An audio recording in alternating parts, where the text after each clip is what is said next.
Muito bom dia, bem-vindos à Arena de Economia Criativa do Farol Santander. Esse é o nosso espaço por excelência de inspiração, de provocação, de debate, de reflexão. E é o nosso oásis aos sábados para discutir os temas mais interessantes de economia, criativa e cidades. Alguém aqui já esteve nos encontros anteriores? Já? Ah, que bom, pronto.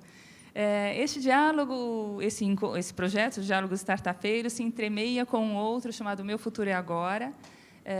Meu nome é Ana Carla Fonseca, meu apelido é Cainha, e junto com o Alejandro, cadê o Alejandro? Castanhé, aquele de camisa branca, nós somos diretores da Garimpo de Soluções, que é a empresa que tem o privilégio de fazer a curadoria destes dois projetos, que se alternam, portanto, aos sábados. Os diálogos startupeiros, para que vocês tenham um fio de raciocínio, teve início em fevereiro. Nós sempre pegamos uma startup do Brasil e uma de algum outro canto do mundo, ambas incríveis, inspiradoras, transformadoras de possibilidades, em temáticas específicas. Então, começamos com moda, depois veio bem-estar, saúde e bem-estar, agora gastronomia, depois vem turismo, e aí vai. E são realmente casos que a gente vai aquinhoando aí ao longo de meses, peneira, e daí chega aqueles que a gente acha mais fantásticos. Então, é muito gostoso para a gente ouvir esses casos e muito gostoso ver a reação de vocês diante destes dois casos. E, justamente para este nosso encontro, a gente trouxe a Local Chef, com o Celso Misaki. Eu já vou chamando aqui os meninos para, por favor, pegarem seu espacinho na arena, que é um espaço tão acolhedor. O Celso Misaki tem formação em economia, tem MBA pela Thunderbird School of Global Business, tem toda uma carreira em empresas, Nokia, IBM, enfim, aprontou de tudo e mais um pouco no Brasil e em outros países. Na área corporativa, em 2009, resolveu dar adeus ao mundo corporativo de lá e criar o seu próprio mundo corporativo de transformação de mundo, junto com dois sócios, Simone está sentada ali também, criando a Local Chef. A Local Chef, em 2016, portanto, surge como esse marketplace que o Celso vai descrever para a gente com mais detalhes e competência do que eu, mas vale dizer que foi selecionada pelo MIT como uma das 10 empresas com modelo de negócio mais inovador da América Latina. Ele vai contar para a gente por quê. E o Celso, os outros vários chapeuzinhos do Celso, só para vocês terem uma ideia, ele é pianista quase profissional, por pouco a gente não o perde para o circuito internacional de piano, cozinheiro nas horas vagas, óbvio, né? Então já tem toda uma expertise, e também é um ciclista que faz as viagens mais incríveis e vai percorrendo certamente, pelo menos desde a Local Chef, esse nosso mundo de gastronomia pelo Brasil e não só. Gostaria de chamar também o Michael Hase, diretamente de Copenhague. Michael tem uma história de relação, inclusive, com o Brasil, tendo vindo várias vezes, mas com outro chapeuzinho. Ele trabalhou por muito tempo como consultor da McKinsey, em energia limpa, em agribusiness, daí justamente algumas das várias viagens para cá, para a Indonésia, para a Austrália. Durante 3 anos foi estrategista de commodity da Merrill Lynch em Londres. E também, de uma forma muito complementar à do Celso, saiu do mundo corporativo e abriu a Plant Jammer, na Dinamarca, que já ganhou agora outro país, que eu deixo para o Michael contar para a gente, porque ele traz em seu coração, assim como os meninos da Local Chef, o impacto, a vontade de mudar o mundo, que eu acho que algo que nos move a todos, tanto que estamos aqui, né, neste sábado de manhã, discutindo um tema tão delicioso. E eu gostaria de chamar também para mediação o nosso amigo Juliano Seabra. O Juliano tem uma vastíssima carreira lidando com empreendedorismo no Brasil e no mundo, em fóruns internacionais da ONU, Fórum Econômico Mundial, Semana Global de Empreendedorismo. Ele foi diretor regional do Brasil da Endeavor. A Endeavor normalmente tem um prazo de alguns anos para esse cargo. O Juliano bateu esse recorde porque ele queria sair e ninguém deixava. E agora ele se desvinculou para outras viagens e a gente conseguiu pegá-lo no meio dessa passagem para discutir com a gente todo esse potencial da gastronomia como setor, mas, muito além disso, como é que a gente combate o desperdício alimentar, as relações sociais que podem ser criadas a partir de outros fios, como elas podem ser fomentadas, qual é a relação da gastronomia no espaço urbano, inclusive, enfim, tem papo aqui para até 1 hora. Então, para vocês acompanharem o script, a gente vai começar com o Celso, passa para o Michael, e depois o microfone é de vocês, com a mediação do Juliano, que também vai pontuando com as considerações dele. Tá bem? Muito bem-vindos. Obrigada. Bom dia. só queria começar antes com um vídeo que fala um pouquinho do conceito da Local Chef. Acho que é mais fácil para a gente entender o que a gente vai falar. Então, se a gente já pudesse soltar o vídeo agora, seria bacana.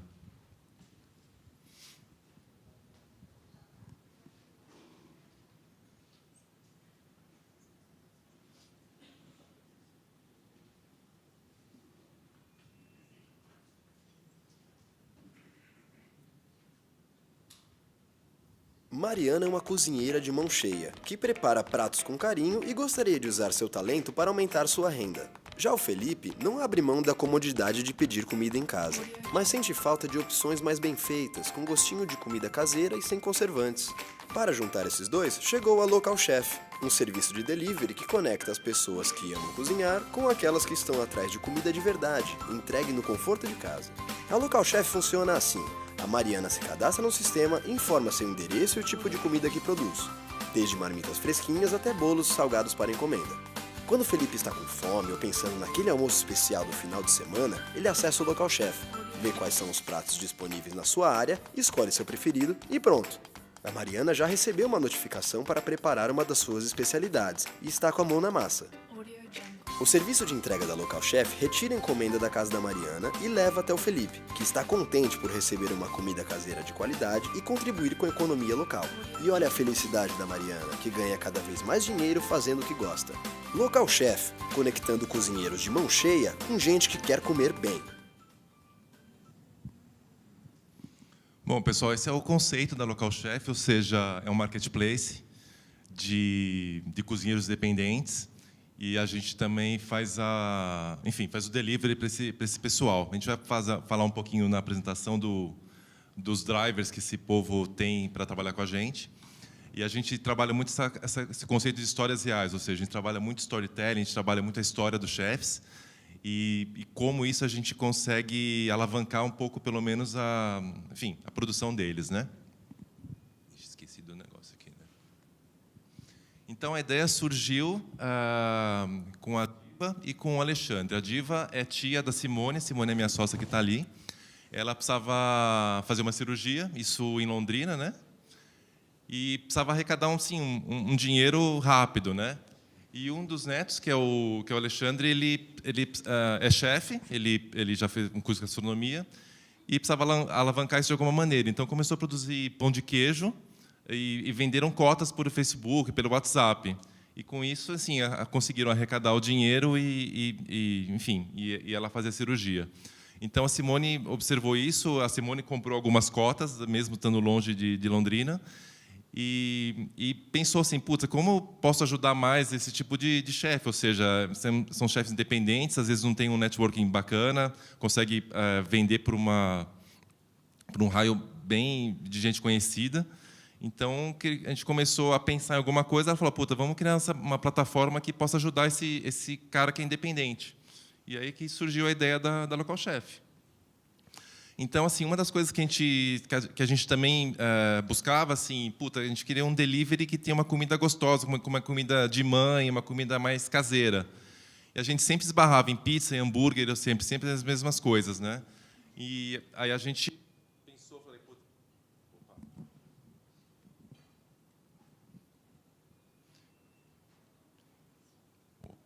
e a gente pensou em como ajudar esses chefes. Então, a gente estudou um pouco do lado do consumidor o que seria bacana, e, do outro lado, a gente também foi entender um pouco do lado do chefe o que seria bacana. Então, a gente conversou com bastante desses profissionais, e um dos grandes desafios é assim, eles sabiam cozinhar, muitos deles faziam cursos independentes, cursos livres, mas não sabiam o que cozinhar, como fazer o delivery, qual seria a embalagem legal, se tinha, qual era o impacto da lei sobre isso, se podia vender ou se não podia, como ia fazer o marketing, como fazer o pagamento, ou seja, tinha muitas dúvidas nesse ponto. Então, só para vocês entenderem, o perfil desse cara é um cara que já trabalhou geralmente em restaurante ou já trabalhou em alguma outra área e a cozinha era ou uma paixão ou uma segunda fonte de renda. Então, é um cara que não era muito do mercado de gastronomia e foi se especializando. Então, acho que esse é a grande pegada do Local Chef. A gente ajuda eles muito nesse ponto do que cozinhar, de como cozinhar, e outra, a gente facilita a parte de logística, ou seja, ele não precisa se preocupar com isso, e nem com o pagamento. A gente recebe tudo pela plataforma, e a gente, a cada 15 dias, ele recebe também o que ele vendeu. Tá?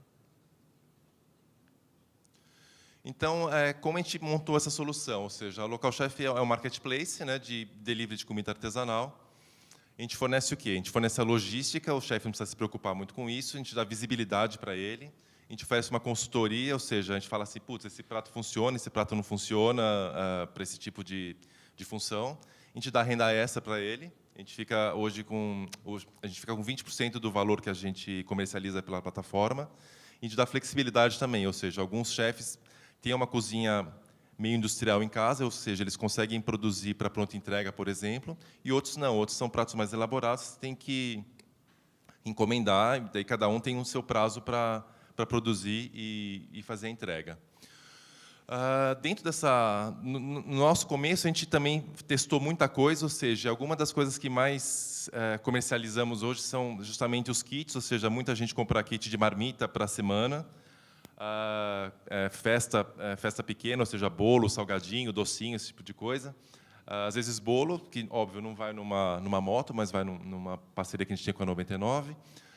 Pratos internacionais, a gente tem alguns chefes que são refugiados, que também entram na plataforma e também vendem por lá. Pratos veganos e muito na linha que a gente gosta, que é do comfort food, ou seja, realmente a comida de mãe que a gente mais gosta, que o pessoal mais pede também, né?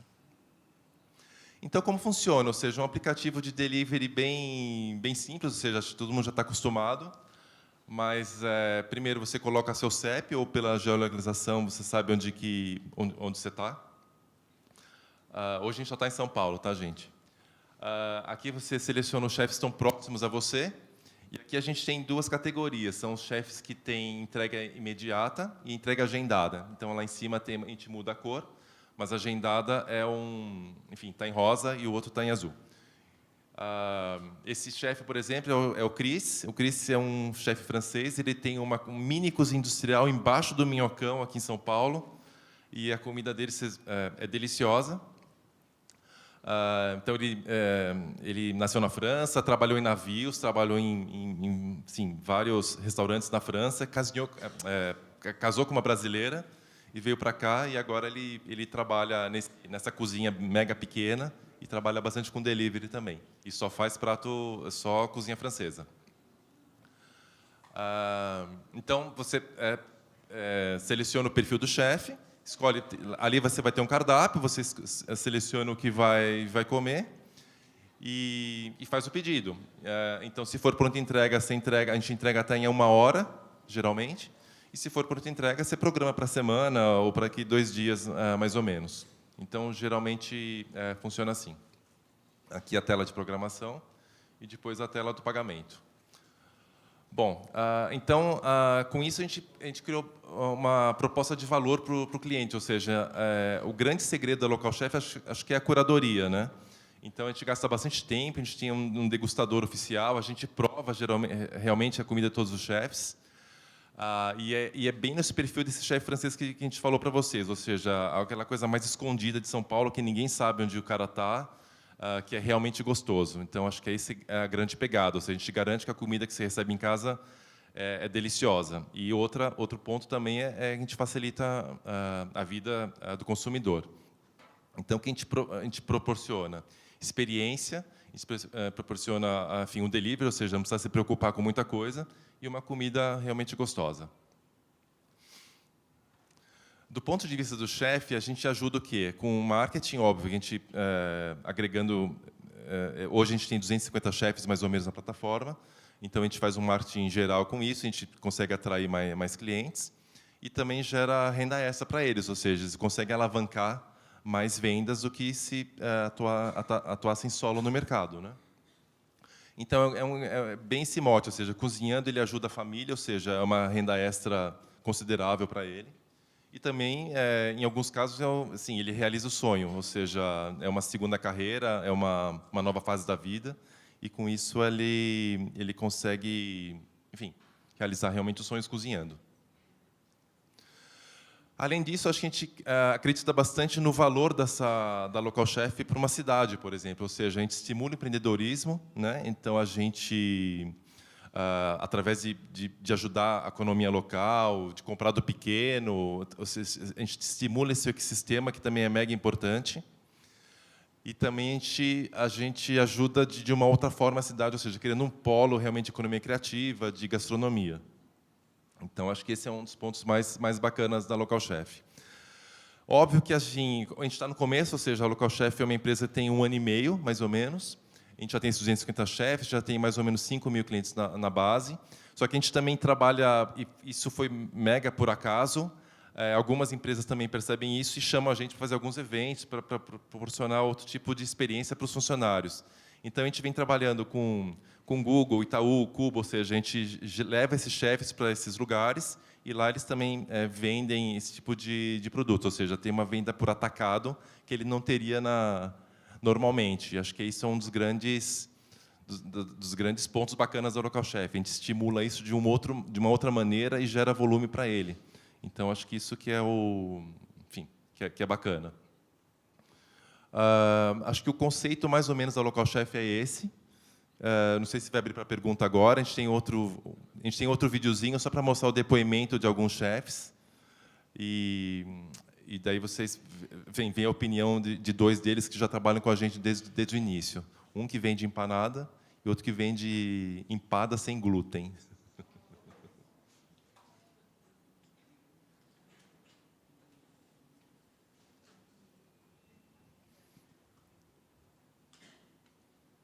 Acho que só que, enquanto isso, a gente pega o outro vídeo. A gente foi finalista do MIT no ano passado, ou seja, o MIT selecionou 10 startups da América Latina que tivesse um modelo de negócio mais inovador.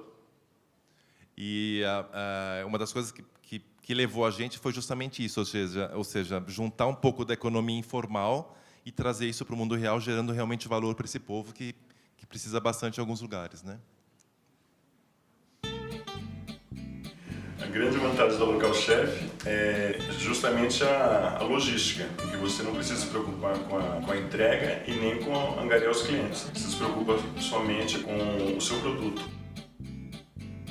Trabalhar junto com a Local Chef melhorou muito meu faturamento. Vamos dizer que eu tive um aumento nas vendas assim, de 30% a 40%, e isso é muito bacana, porque eles facilitam tudo. Então eu não tenho preocupação com nada. Na verdade, com a Local Chef foi o início de tudo. O primeiro pedido foi pela Local Chef, né? Então não tem um comparativo anterior. O Local Chef para mim é o negócio. A Local Chef contribuiu com a minha paixão na cozinha bastante, porque eu vejo chefes que eles já trabalham, tem bastante coisa diferente, tem muita coisa gostosa, então isso me incentiva a criar novos sabores também. Entendeu? Por ver diversidade, isso me inspira a criar mais. Nossas empadas são deliciosas, completamente gluten free, não tem contaminação cruzada. Como vocês podem ver, ela tem toda a estrutura de uma empada normal. E qualquer celíaco, pessoa intolerante pode comer. Saúde. Gente, então é isso. São, acho que, 2 perfis de chefes bem característicos, ou seja, os 2 são muito específicos. Um só faz empanada, outro só faz empada sem glúten. E você vê, um já tinha um negócio rodando e usa a Local Chef como plataforma para estimular mais a parte de vendas e parte de marketing.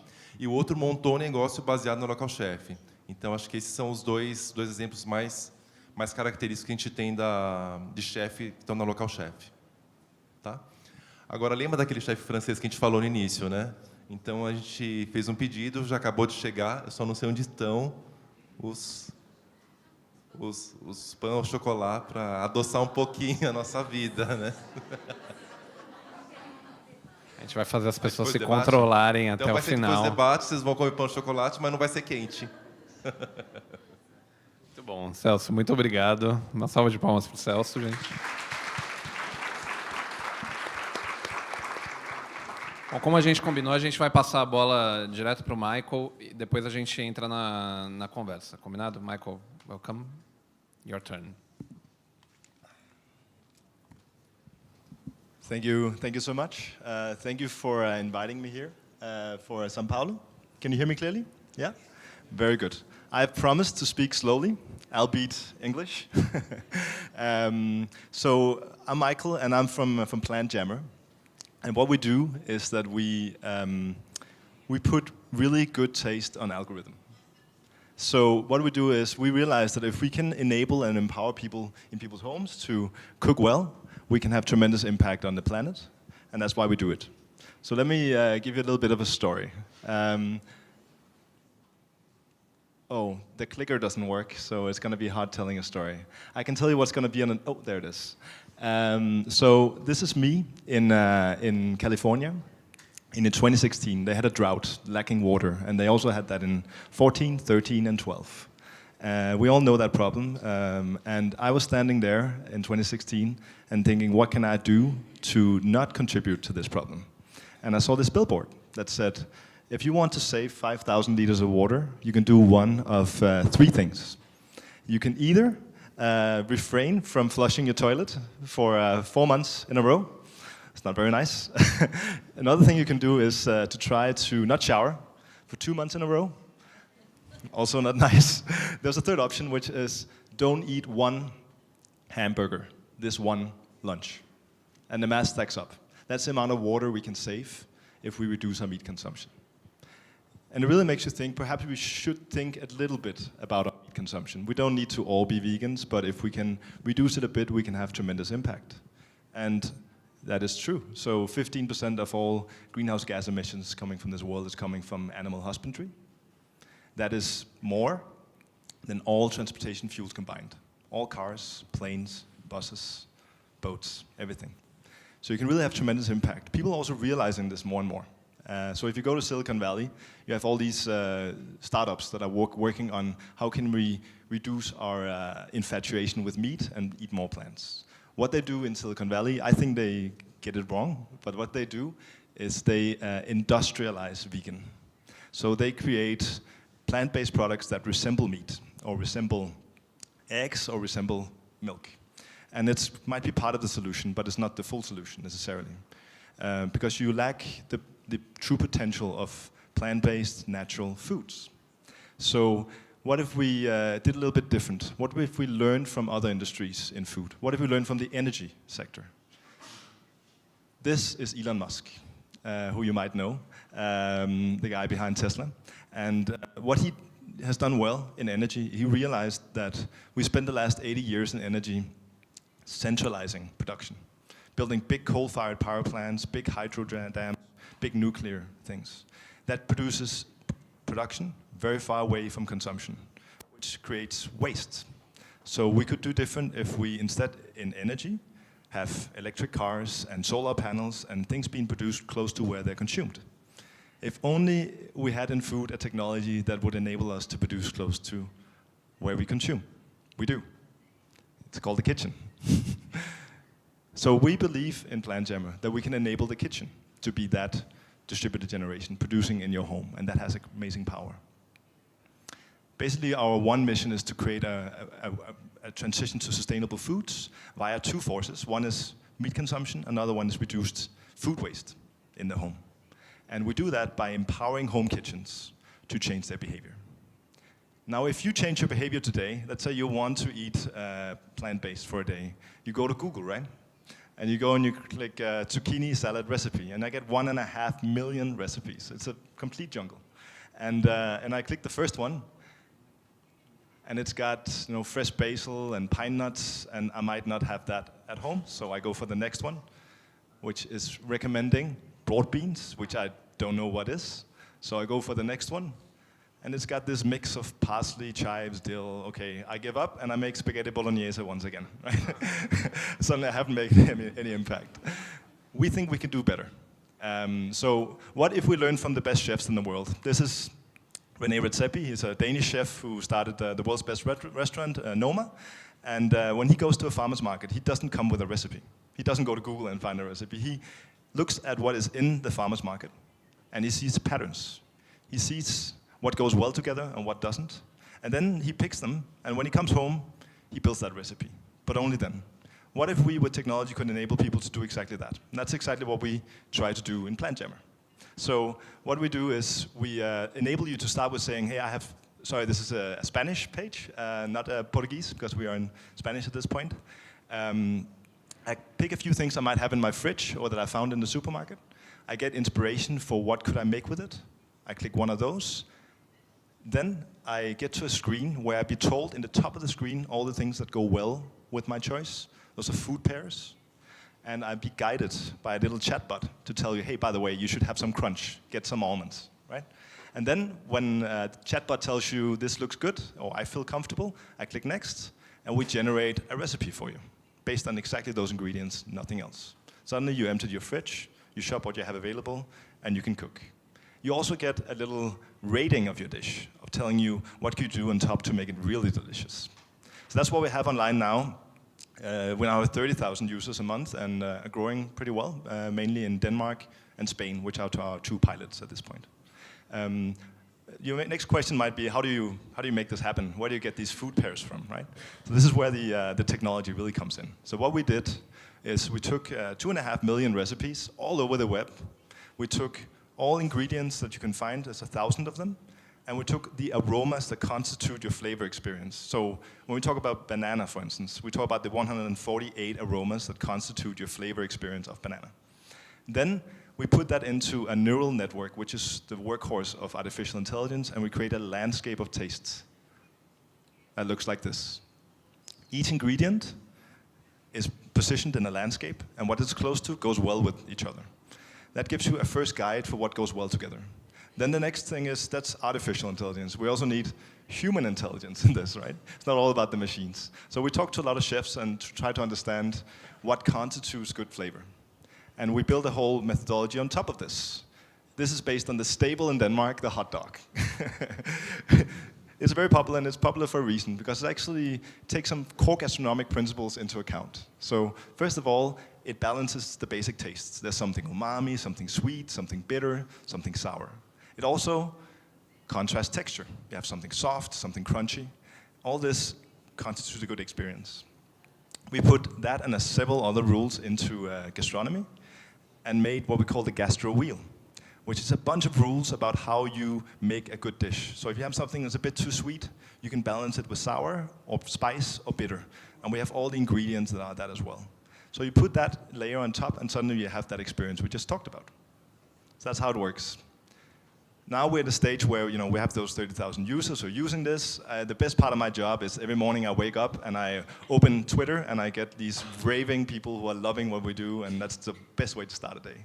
We also have been lucky to get in PR and media because of the funny story of bringing artificial intelligence into a kitchen, which sounds weird, right? The next step for us is to get a lot better. And what we're doing now is going from, I won't go into detail about this page, but we're going from a dish builder, where you basically empty your fridge to build a dish, to making something much more dynamic, which is a food planner that will enable you to, we learn from your choices, and we learn what you like. So if you don't like bitter, you shouldn't be given bitter foods. If you like more sweet foods, you're going to get more of that. If you like certain aromas that are floral, you're going to go in that direction. That way, we will actually know what you like and what you really feel like today, even before you know it yourself. Also, we want to have you being enabled by other people who cook on PlantJammer to give you suggestions and advice. So you can follow good chefs, you can follow friends who will give you inspiration as to what you cook. Finally, personalization, based on your dietary needs, your allergies, what you tend to like, what you have in your pantry, so in your fridge, we can give you advice on that. And then we teach you to cook that way. That's basically the journey to a true food planner.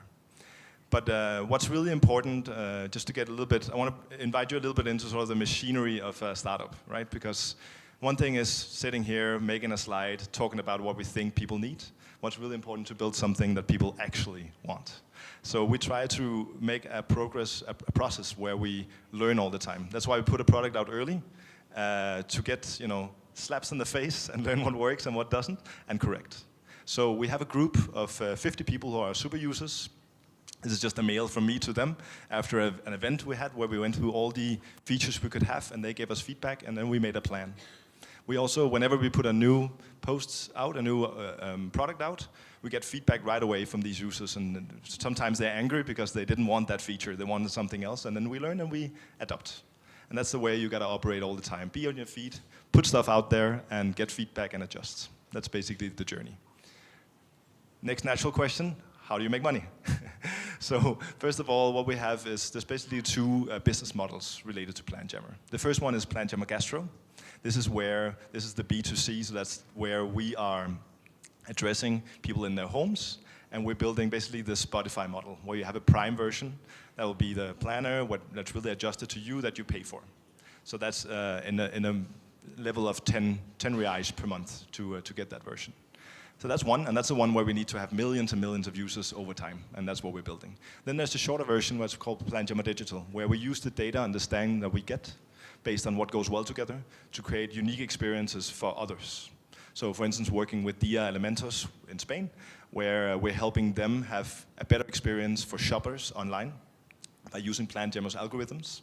So you get suggestions and advice based on what's on sale and is fitting well and how to make a risotto. And then we're helping chefs and canteens to get their creative, so we should have a chat after. Yeah, so that's the overall business model of what we do. The journey we're through now is, as mentioned, we have 30,000 users now using this, and we are basically building on top of that now, starting a UX kitchen test setup. We're working with Miele in Germany on understanding how does behavior work in a kitchen. So think about it this way. You're coming home from work, you're tired. You made a lot of decisions. You don't feel like making any more decisions. You have what's called cognitive fatigue, right? So the last thing you want to do is figure out what to cook, basically. So the art that we have to go through is to nudge you to get from a mindset of let's get this over with to a mindset of discovery, yeah? And how do you do that is the art. And we're working now on putting 150 people going through a kitchen experience with PlanJammer down in Germany, with Miele helping us to nudge people and find out what is the DNA of changing that mindset. So we actually get there. That's the core focus of us right now, is basically behavioral science into cooking. When we have that right, that's when we're launching our Prime app, that's when we're going global and these things. But one thing at a time is really the key here. Focusing first on the right user experience before focusing on scale. I just realized I'm talking too fast. I apologize. I'll slow down. I'm sure someone is cursing at me right now. Sorry. The journey after this is to make sure that we are being location specific in our experience. So when you use PlanJammer and you're in a particular supermarket, you should be suggested things that are there, right? So that is a very natural, also commercial model that we're building on top. Next natural step, we want to invite ourselves into the kitchen. So we need to help people cook with wet hands, which means by speech. So Amazon Alexa, Google Home, making that an integrated part of the experience. Fantastic journey we have ahead of us. I'm really looking forward to all of this. The team, basically the way we like to think of PlanJammer is, they say that Apple is not successful because they're the best designers in the world.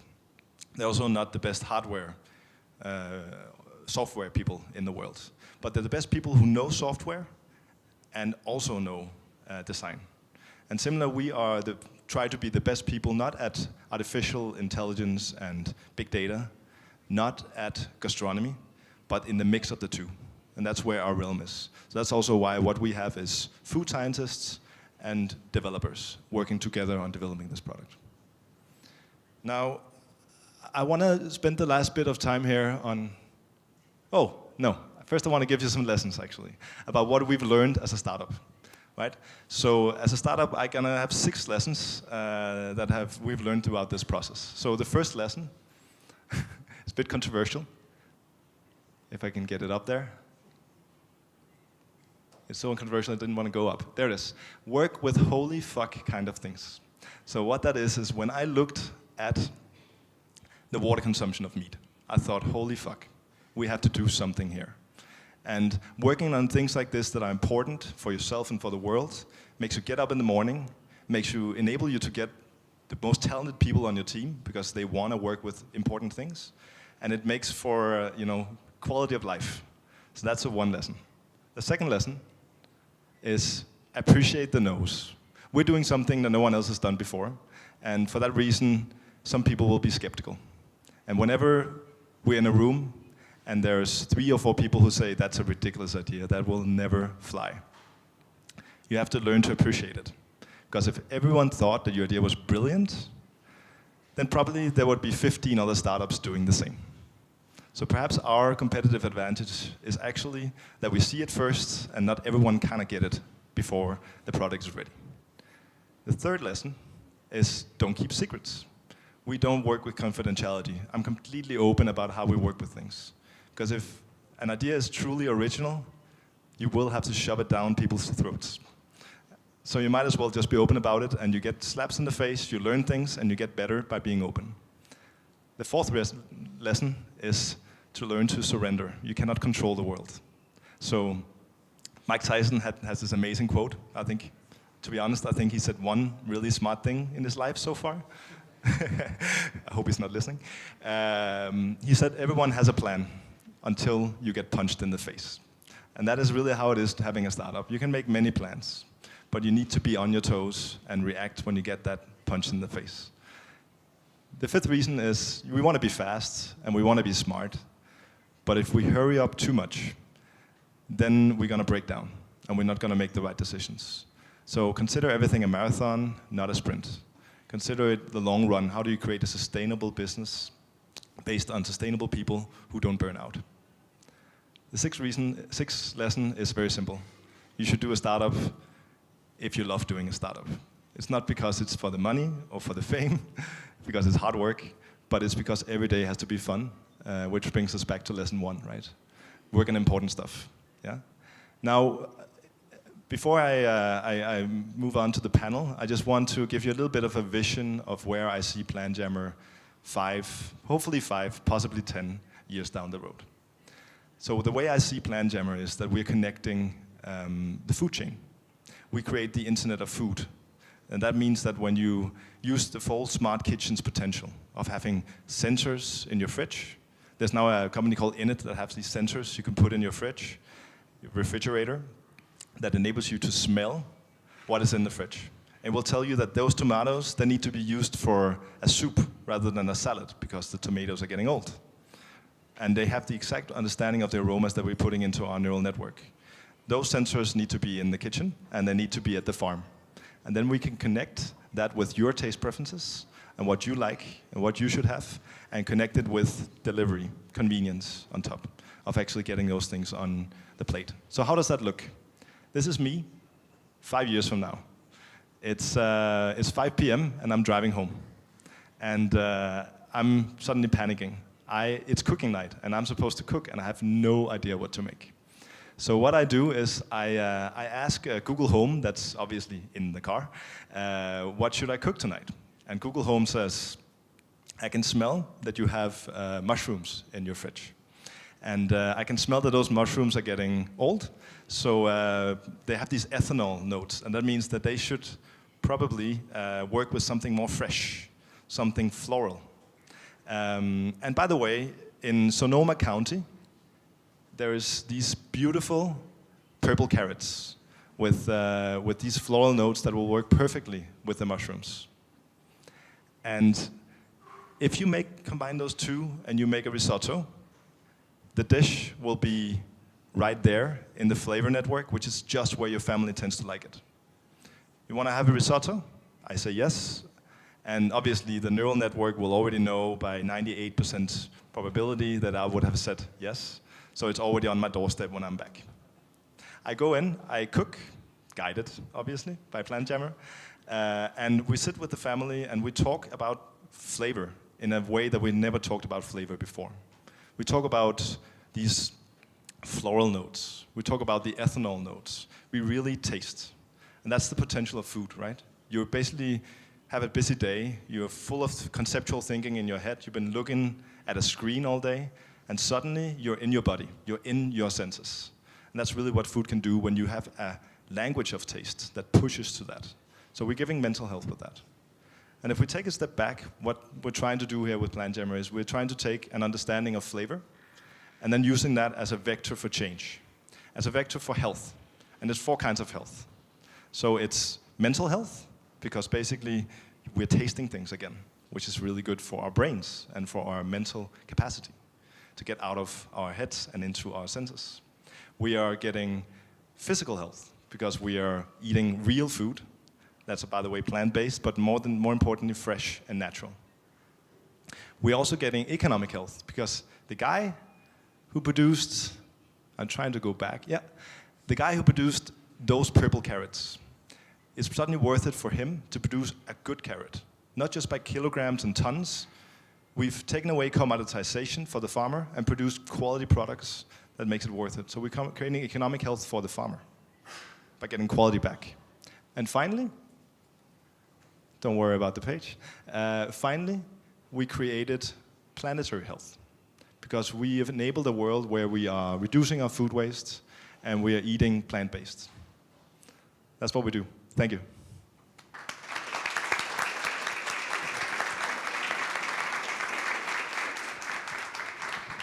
Well, before I move to Portuguese, I must say that I'm impressed, Michael. And I would like to ask both of you to be here in 5 years so we can have another conversation on how are things going, right? Deal. So April 7, 2023.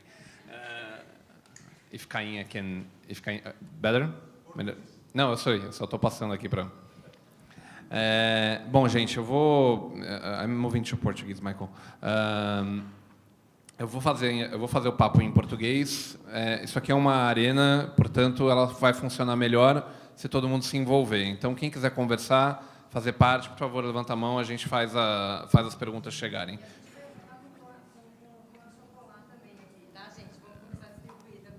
A glicose do pé no chocolate misturada com o flavor do pé no chocolate, eu acho que também vão dar uma...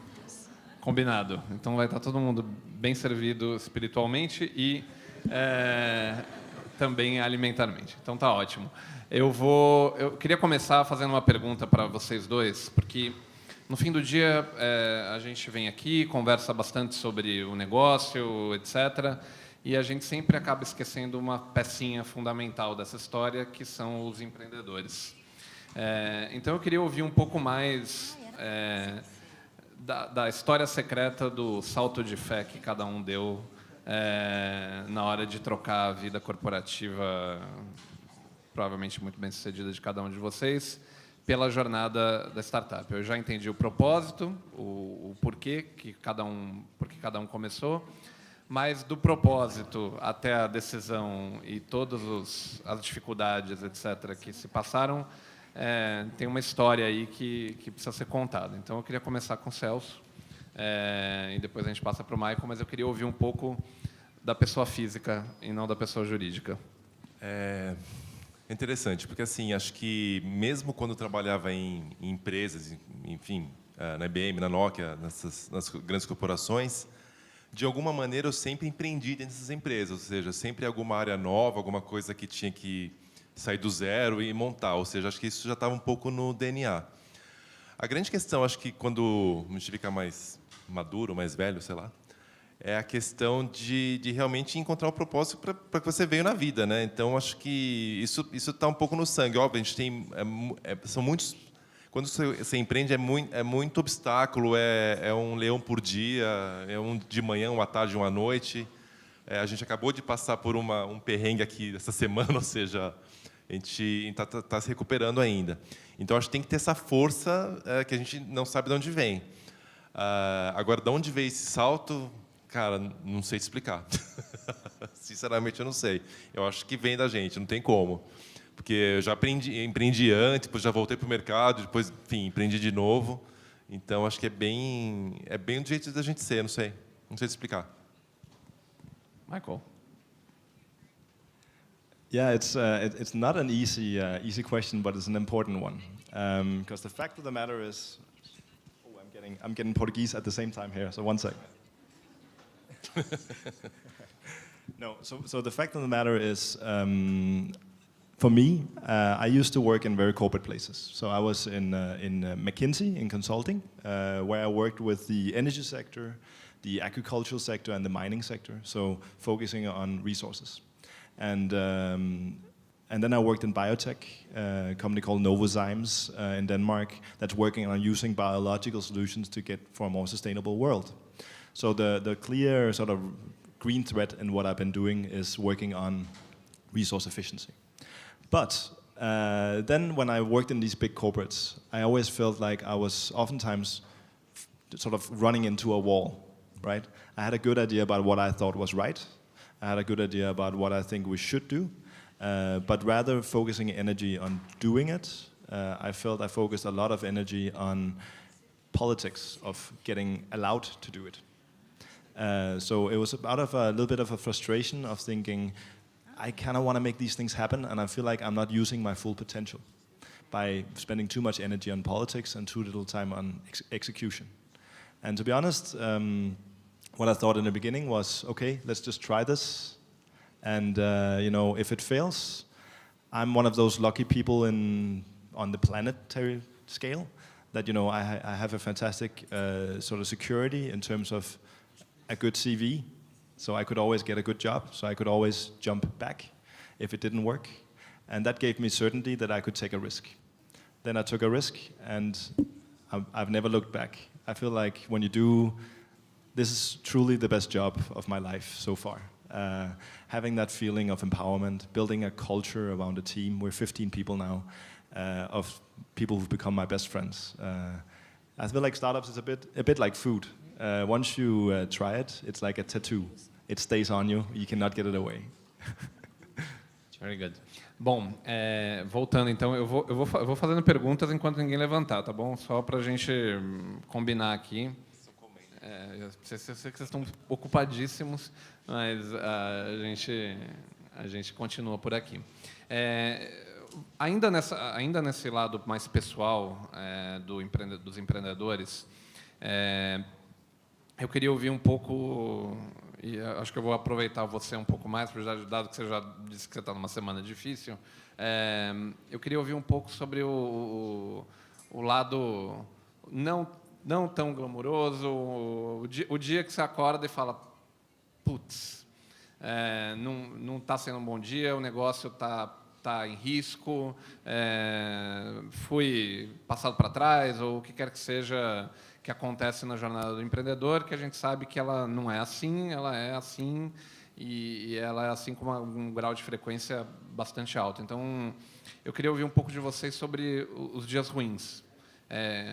Como eles foram e como que vocês lidam ou lidaram até agora com eles. Vamos lá.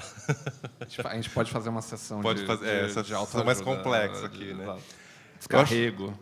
Eu acho que assim, tem vários dias ruins, várias situações que a gente nunca imagina passar.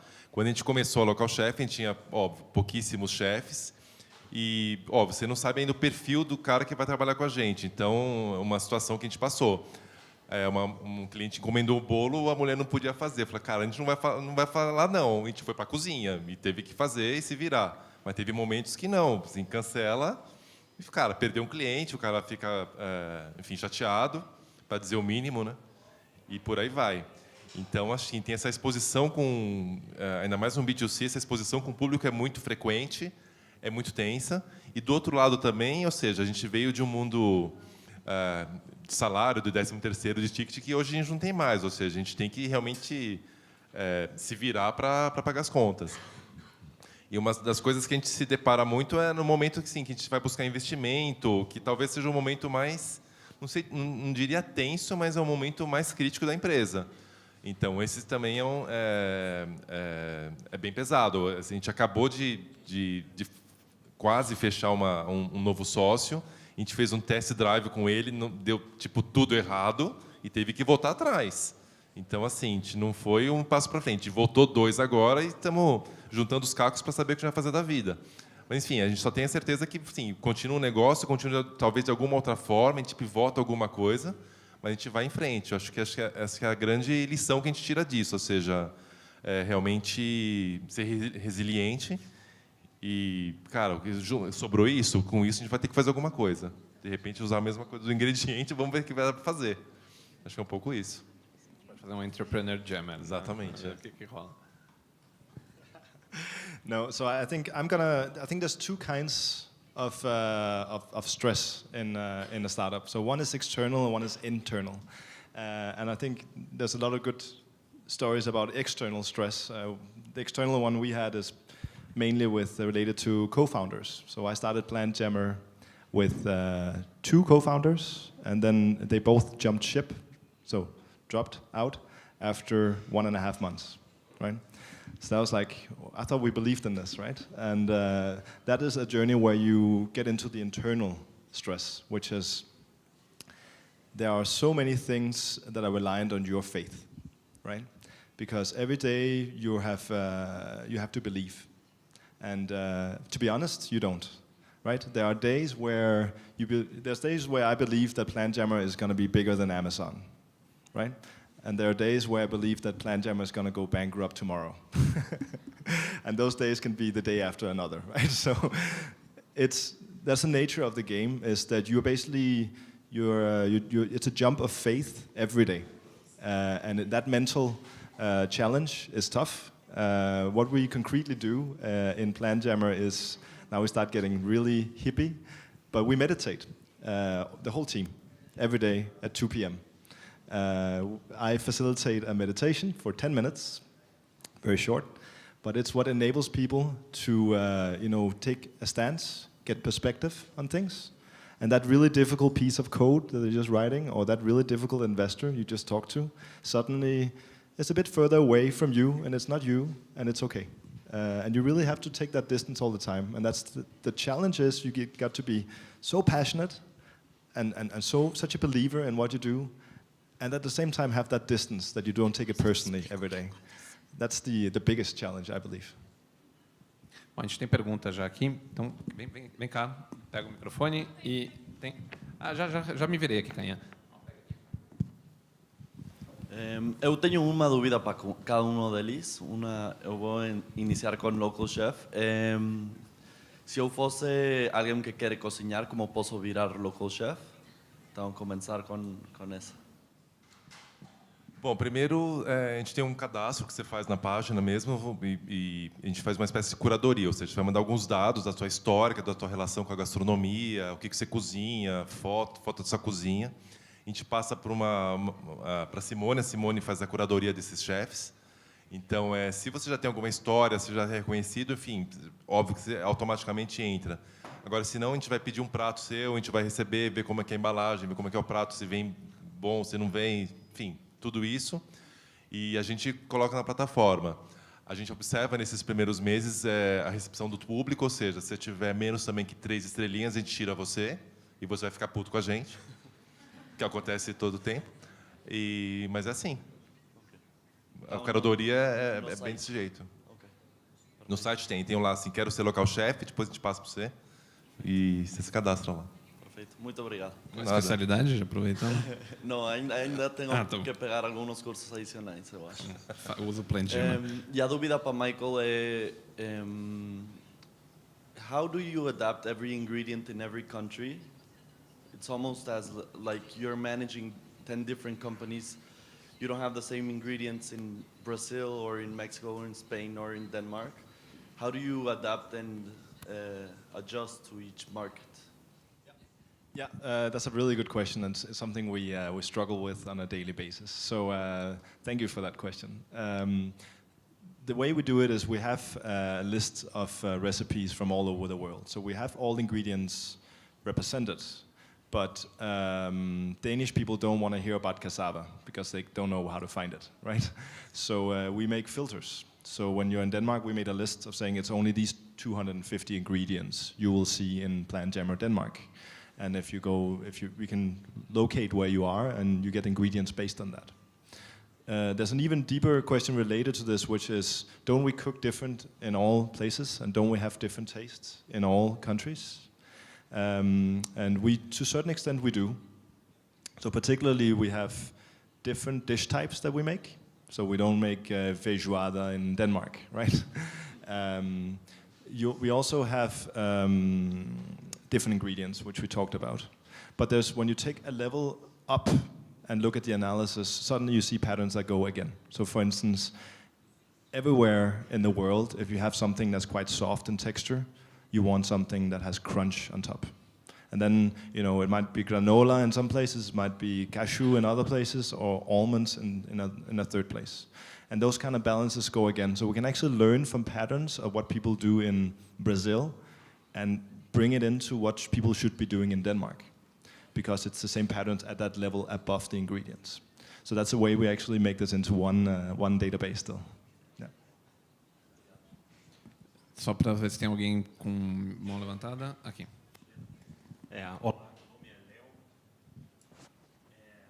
Uma das características mais fascinantes desse ecossistema do empreendedorismo é a colaboração, né? Então, eu começo a escutar o caso do Celso e do Michael e fico imaginando como eles sentariam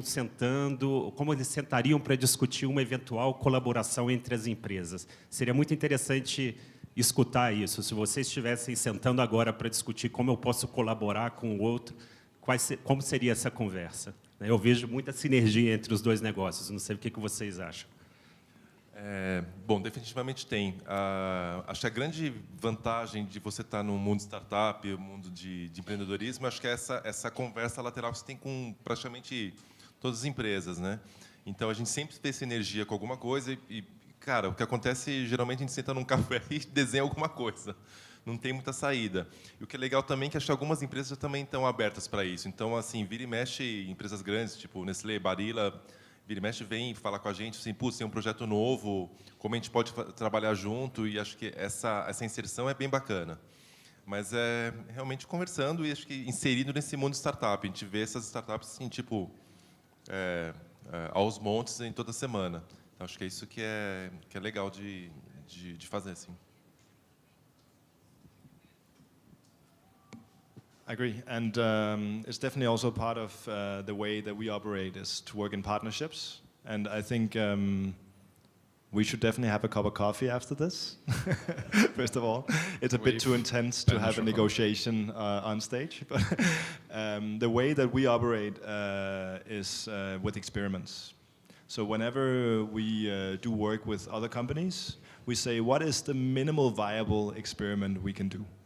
So rather than saying, hey, let's build a huge infrastructure of data and cooperation and then see what happens, we say, what is the really minimal viable that's almost manually created, right? How can you do this with a Skype call or two, and really like with existing technology? And then you test and you try that out and you realize that either you're really good cooperators and you find great ideas along the way, or you realize you can work together, and that was a really cheap way of learning. So that's always the approach that we take for partners, and everything really is, how can you, with little investment, get a lot of learnings? And that also goes for understanding if you work well together. So we will talk more about that after. Só para complementar, eu acho que tem uma coisa que... não sei como é que está hoje o ecossistema dinamarquês, mas eu vejo isso muito acontecer no Brasil nesse momento. Tem uma explosão de empreendedorismo acontecendo, né? Meio-dia de um sábado solar em São Paulo, e nós estamos aqui com a arena cheia. E eu acho que tem um desafio por trás, que às vezes vem do próprio empreendedor, e nós estamos aqui com dois caras que acho que têm as suas histórias já minimamente comprovadas, um modelo de negócios que para de pé, gente que referenda, etc. E eu sinto que esse é um pouco do desafio do empreendedor logo no início da jornada. É se validar, é conseguir garantir que o mínimo de atenção de um para o outro aconteça quando a conversa existe. E a sensação que eu tenho, às vezes, é que, especialmente empreendedores que estão começando, acham que empreendedores que estão um pouquinho mais maduros têm a obrigação de ouvi-los.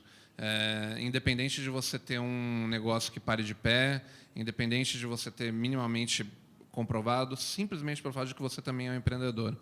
E eu acho que esse é um enorme desafio que a gente tem como ecossistema, ainda mais com tanta gente se envolvendo no assunto.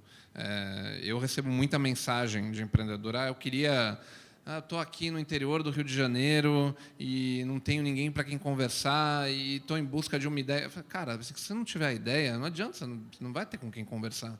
Então, eu acho que tem etapas no processo que os empreendedores precisam minimamente ter a sua própria jornada de construção do seu propósito, de validação de uma oportunidade, etc., que vai te levar para um lugar que você sente e fala, puta, quero conversar com esse cara, ó, tem uma ideia legal. O cara fala, pô, ouvi aqui 10 minutos um ou outro, quero conversar com você, depois tomar um café. Então, eu sinto que esse processo, que é um processo de profissionalização dos nossos empreendedores, ele está acontecendo, mas ele precisa ser acelerado.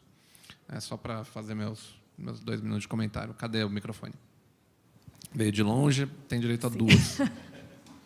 Na realidade, eu tenho 2. Eu faço as 2 de uma vez ou uma para cada? Fazer. Pode. Depende. Se forem 2 completamente diferentes, faz uma, a gente faz a rodada. Então, bom, então a primeira é para o Celso. Eu queria, provavelmente você já deve ter respondido isso vários milhões de vezes, mas eu queria entender como que funciona a questão da responsabilidade e segurança alimentar no local chefe. Então, quem é o responsável? Vigilância sanitária está envolvida? Não está? Como que isso acontece? Porque na hora que está tudo certo, beleza, mas se dá um problema, é uma cachoeira de problema. Queria te escutar um pouquinho em relação a isso. Bom, a gente isso foi uma preocupação enorme no começo, se isso podia ser, enfim, um problema para a gente ou não. Então, a gente falou com alguns especialistas, a gente falou com o pessoal do Sebrae, que orientou a gente, ou seja, quando você cozinha de casa para você vender, você pode, desde que seja uma produção artesanal, você não pode fazer isso uma produção industrial. O que a lei fala que é produção industrial e caseira, você não encontra em lugar nenhum. Mas, por exemplo, esse cara o Cris tem uma cozinha industrial, tem Anvisa, tem tudo certinho. Então, o que a gente instrui esses caras, esses chefes que não têm esse background de chefe, por exemplo, para fazer os cursos da Anvisa, de vigilância, de manipulação de alimentos, para ter um controle mínimo de qualidade. Geralmente, esse povo é bem preocupado com isso, então a gente nunca teve problema. Então, eles realmente pegam uma amostra, guardam, como manda a lei, embora não tenha essa necessidade. Mas a gente vai, enfim, é um pouco disso, de educação desse pessoal, que é um dos grandes desafios também. A segunda agora para o Michael.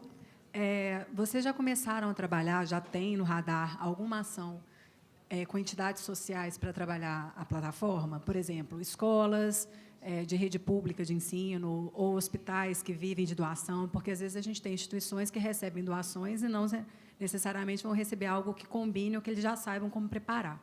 Tem alguma ação desse tipo, alguma experiência que você já pode relatar, ou pelo menos está no radar de vocês? Yeah, so I find this a very necessary area to go down, because food has that potential of having impact on real people, also more marginalized ones. We're working on 2 different aspects here in Denmark on an experiment basis again. The first one is a school program. I learned from my time in biotechnology that every time I went to a scientist with a question about something, how do you process soy for feed, for instance, he would always say, go back to your kitchen, take an egg, and he had some experiment I could do, and then I would learn. And then you realize that a kitchen is a lab, and everyone has a lab at home suddenly, and that's very powerful. So we are now engaging in a school program that is called, that's going to be hard to translate, a gut feeling for science. So the idea here is that you can learn about biology, chemistry, physics by cooking. And you can do that in a school program that we're enabling teachers to run. The beauty of it is that no matter what layer of society you're part of, most of them have a kitchen at home. So everyone can participate. And that's the beauty of that. And I think learning about the natural sciences is so important for the next generation. So that's really close to my heart. That's one area that we're working on right now, founded by a foundation. And the other one is related to food waste. So there's several organizations in Copenhagen area that have cooperations with upstream wholesalers for products that are almost running out, before it becomes food waste. these organizations, they buy them the foods, and then they distribute them to homes for homeless people, to homes for people who are in education, for all these marginalized institutions. And the next challenge is obviously they get a bunch of food. What do they do with it? So that's where we engage with PlanJammer and help the local untrained chefs there actually be able to cook with it. Yeah. So that's an empowering feature. Yeah. Antes de passar para ele, eu tenho uma pergunta um pouco mais do dia a dia do negócio que eu queria ouvir de vocês. Quanto que vocês já colocaram de dinheiro no negócio e da onde veio? A gente já colocou quanto, Simone? Uns $200 mil, né? Uns $200 mil veio da nossa conta bancária, no caso. Sem investidores até o momento. A gente não conseguiu. Ah. A gente não tentou de verdade. A gente tentou essa iniciativa que a gente teve agora, que foi um show de horror, mas a gente não foi atrás do clássico de ir atrás do seed. A gente não fez esse caminho de startups.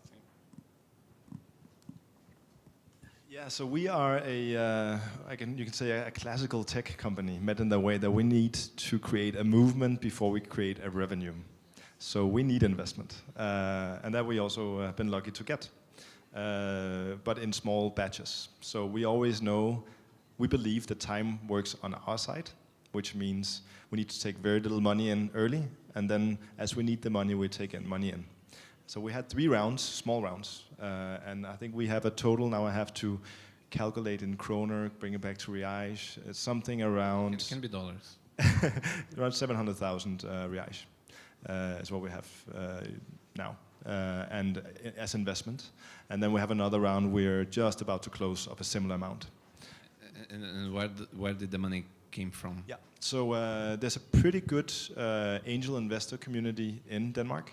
So we have 3 angel investors, and then we have the one that's coming now is a industrial player that is very present in kitchens and cooking, and they believe in what we do, and for that reason they're investing in also the use of PlanJammer in the kitchen thereafter in smart kitchens. So that's why they invested. So that's the next batch now is actual industrial players, and this means that basically we have a lifetime left now, and that's how it works in startups that are tech.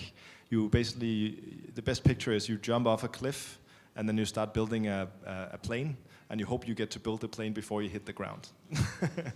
And we're at a stage now where we're pretty lucky, we have like 10, 11 months of survival time with our existing funding, which is a luxury in tech that early stage.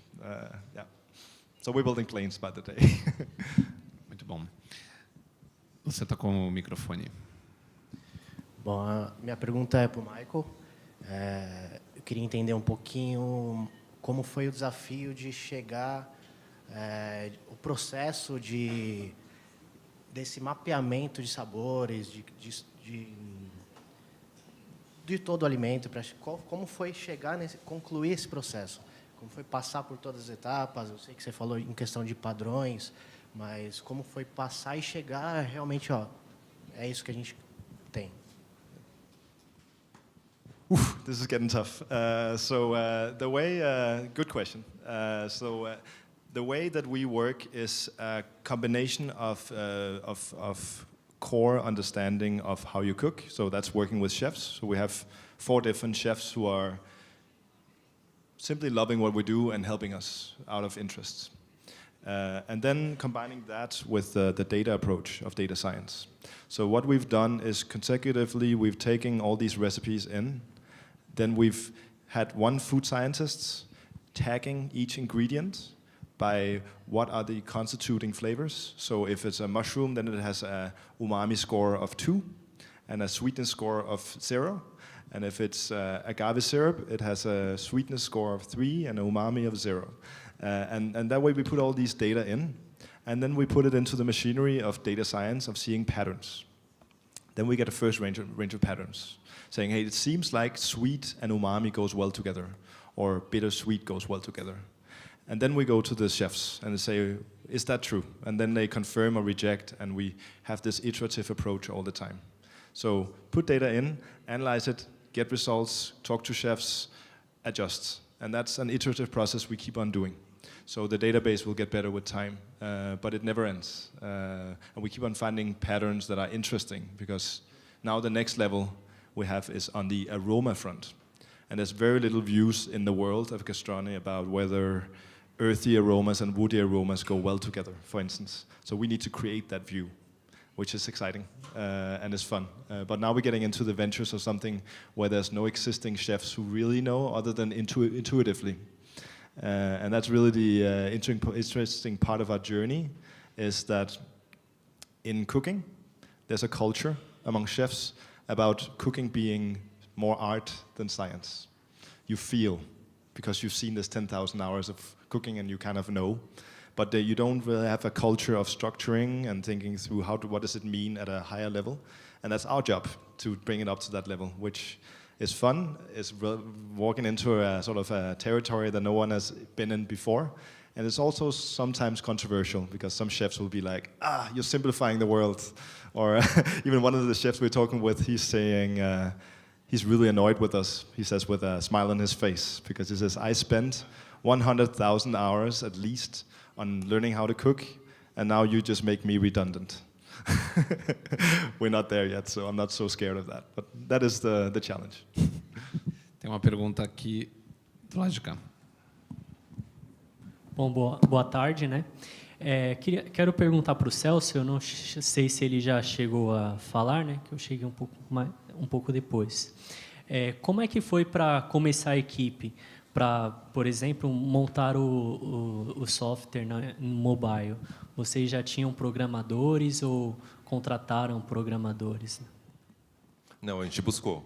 A gente gostaria muito, no começo, de ter um sócio que fosse esse cara que programasse, a gente não conseguiu. Mas a gente conseguiu achar um bem bacana, ele fica em Ribeirão e hoje é nosso CTO. E trabalha mega remoto, ou seja, a gente encontra ele a cada 2 meses, mas funciona mega bem. A gente fez isso terceirizado. Só para saber se tem alguém na fila. Tem. Lá de cá também, só para eu ir me organizando aqui. Tá bom. Bom dia, meu nome é Antônio. Celso, eu queria fazer uma pergunta para você com relação a... Vocês têm nutricionista?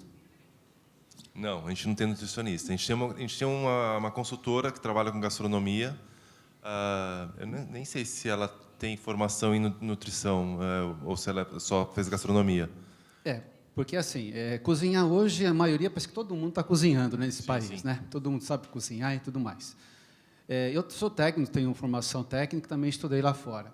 O que eu vejo hoje, a preocupação com relação hoje de gastronomia, de cozinhar, é o tempero que tem que ser usado. Vocês vê esse chefe que vai cozinhar para vocês, usa, por exemplo, caldo já pronto? Vocês vê essa preocupação? A gente tem essa preocupação de não ser uma coisa muito industrializada, né? Óbvio que alguns devem usar, a gente não tem controle total sobre a cadeia, né? Vou ser bem sincero. Mas a gente tenta usar assim, chefes que não tenham essa pegada. A gente sempre usa o exemplo do Chris, enfim, do croissant. É um cara que ele não congela nada. Não, eu percebi, muito bom. Ele acorda às 3 da manhã, faz a massa folhada de manhã e faz toda a produção do dia. Então, muito do perfil é esse. Ok. Michael, eu queria fazer uma pergunta para o Michael. Vocês pensam e pensar em outras organizações que tenham o mesmo pensamento e ideias que vocês, como o Slow Food? Obrigado. Yeah, so I think that is where we find partners. And we ask ourselves that question on a daily basis.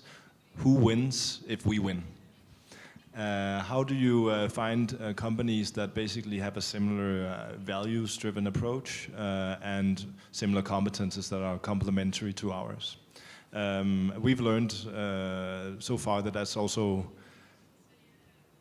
is both powerful for marketing, because we get a distribution channel of people who are reaching a similar audience. But more importantly for us right now, it's a really powerful development partner, because they will have views that are important for us.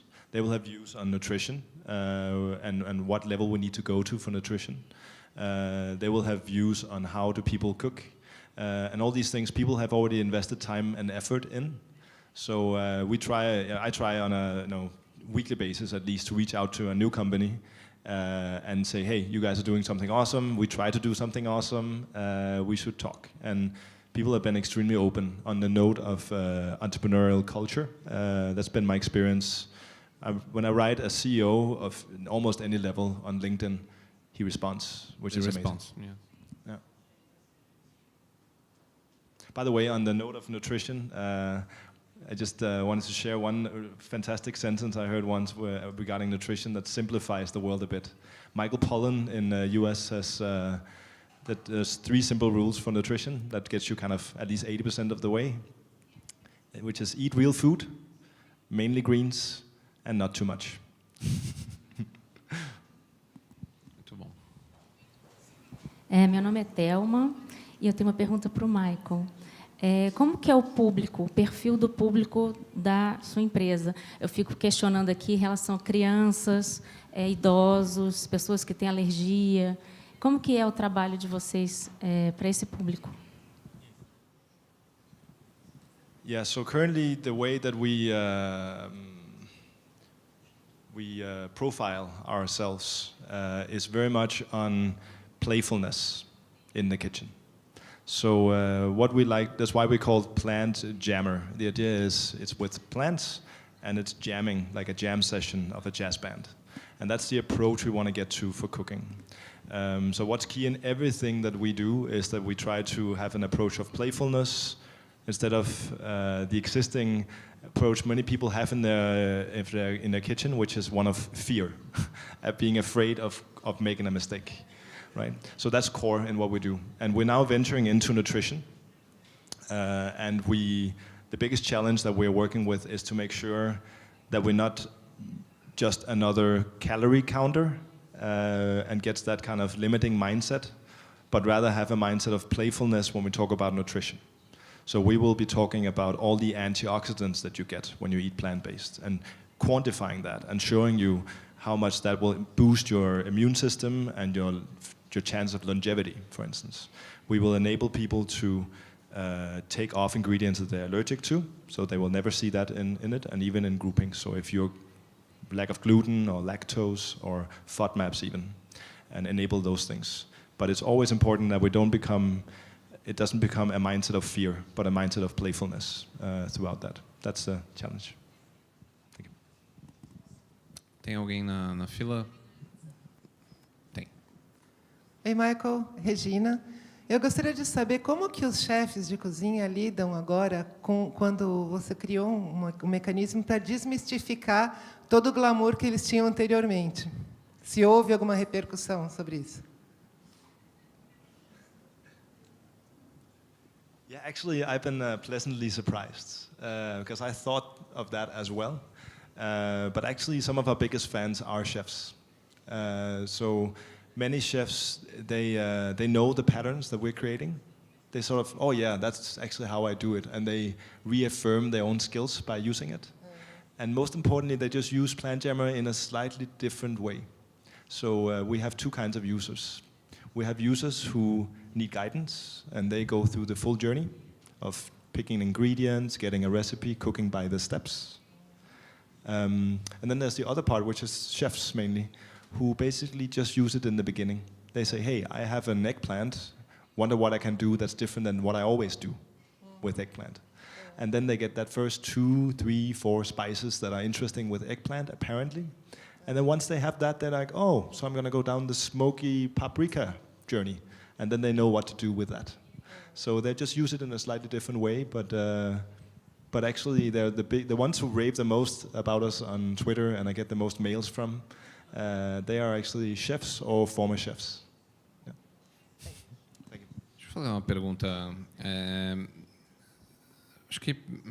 esperar o Michael. Pronto.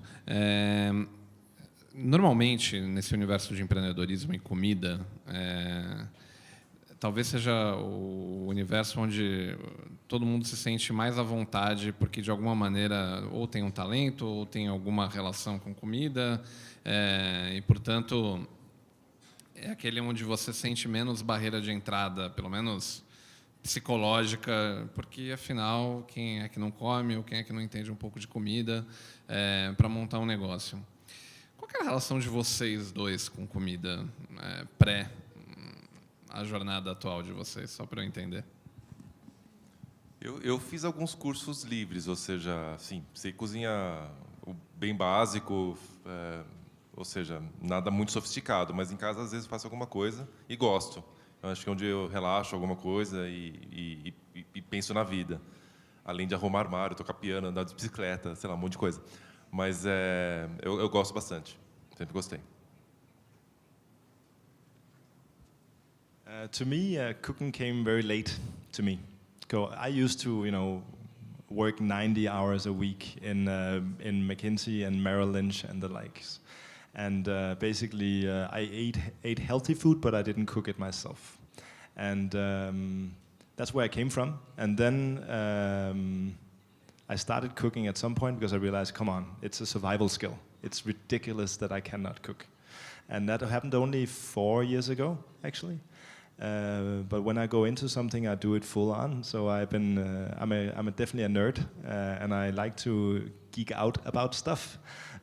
So I went all in. That was the precursor of this. Was basically I realized how fantastically empowering it is to be able to cook, and how fantastically undangerous it is.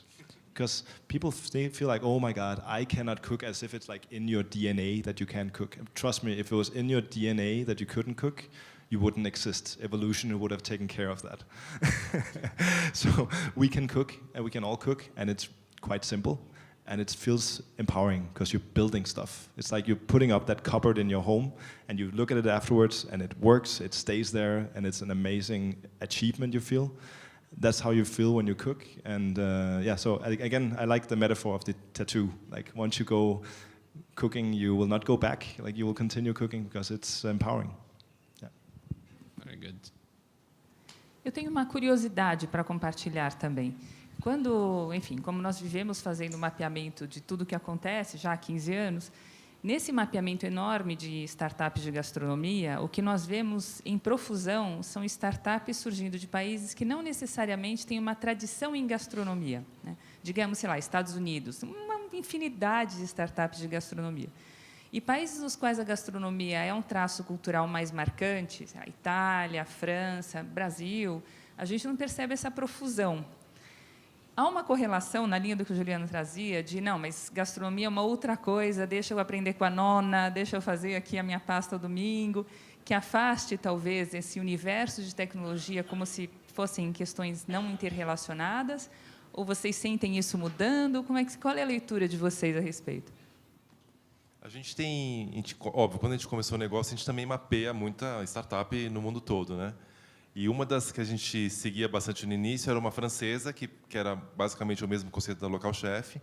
Só que a gente observava o seguinte, que o tipo de prato é muito mais sofisticado que a gente tem hoje aqui. Então, eram realmente chefs, eram realmente pessoas que tinham estudado e realmente pessoas que, sim, faziam o prato mega bem. Então, a gente observava isso. Então, a pessoa sabia o que estava falando, sabia o que estava fazendo, sabia, enfim, tudo. Então, acho que esse nível é bem diferente. Hoje, no Brasil, é completamente diferente. Tem chefe que sim, faz um picadinho só e tem o chefe também que é sofisticado. Mas você tem muito mais do básico, né? A gente observa isso, sim. So I think where I've gotten the most exposure to other startups in food is when I talk to investors, right? Because suddenly you're being benchmarked against other investors, against other food startups. And I see there's a battle going on in food between, natural empowerment of, getting back the artisanal trade of cooking versus convenience above everything, right? And convenience means, home delivery, less than 5 minutes in the oven, don't think hard about it. I think there's a battle between those two. And I think there's a lot of startups in the convenience space. We're positioning ourselves on the other space, which is saying, don't forget about this survival skill. It's an empowering skill in all kinds of ways. and we can win this battle. So basically, the title of the behavioral science of cooking project that we're making, I told you about earlier, is The Kitchen Strikes Back. And the whole attitude there being that we should not accept to just fall down and just have food being something passive. We should actually use the full power of what food can do. And there are some startups doing that, but there's, I believe, probably too many of the other kind that just try to follow the existing wave rather than changing it for the better. Deixa eu aproveitar, Michael. Eu queria aproveitar o que você acabou de dizer para te fazer uma pergunta, porque no fim do dia o Planet Jam é uma empresa, é uma startup que valoriza esse lado natural, etc., mas é uma empresa de tech.